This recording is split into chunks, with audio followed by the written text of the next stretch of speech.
Welcome, my name is Craig Morrison, the executive producer and game director for Age of Conan Unchained. Today we are going to take a look at the new adventure pack, The Savage Coast of Turan.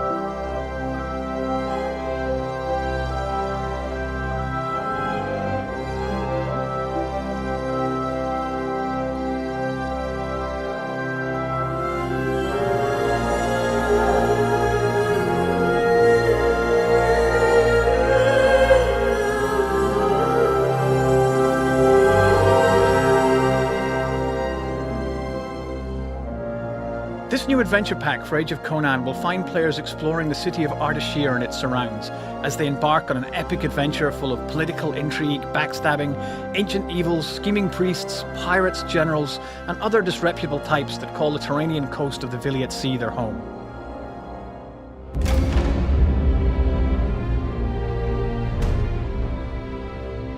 Players will get to meet up with two of Conan's old allies, Ardeshir and Ardeshir, who you might have seen in the new Conan the Barbarian movie, and catch up with them some 20 years on.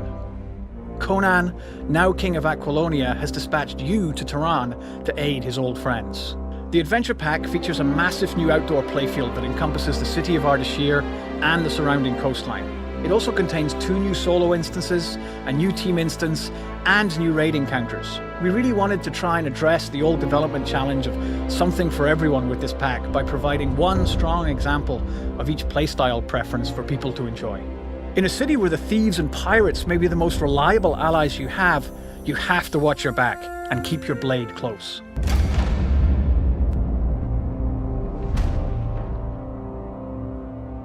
Dead Man's Hand is a huge dynamic instance that scales to your level for players between levels 50 and 80.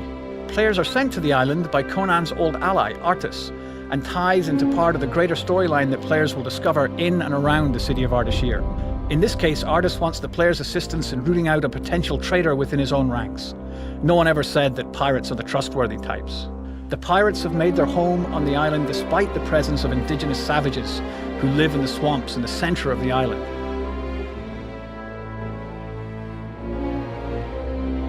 These dangerous primitives have some strange rituals and are a constant threat to the pirate encampments. The island has a fantastic visual diversity. Despite the almost tropical location, the skies are blackened by the almost constant ash cloud that belches out from the volcano on the island. This also means that there are thermal springs that create dangerously hot geysers in the arid rock valley that sits beyond the main pirate encampment. You could almost think of this location as being the proverbial brooding, moody, darker older brother of the starter zone in Tortage.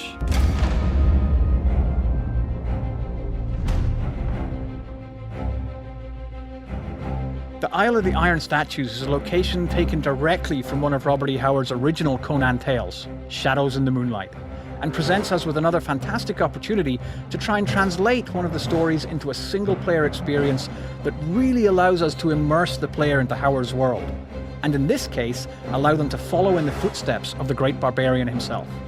The original tale concerns Conan escaping to a remote island in the Vilayet Sea, where he encounters the Red Brotherhood, a strange, skulking creature, and mysterious iron statues.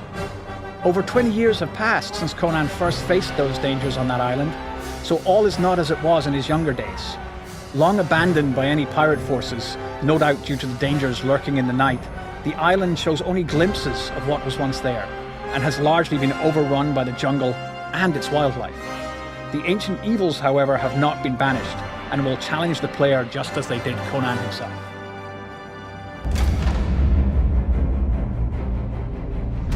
Fort Ardeshir is clearly visible when you first visit the city, and dominates the right side of the bay that leads out into the Vilayet Sea beyond.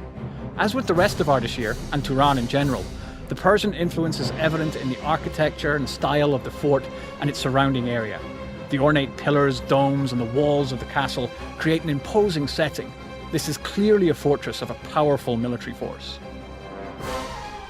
Inside, players will find a really compelling and interesting 6-man instance for maximum level players.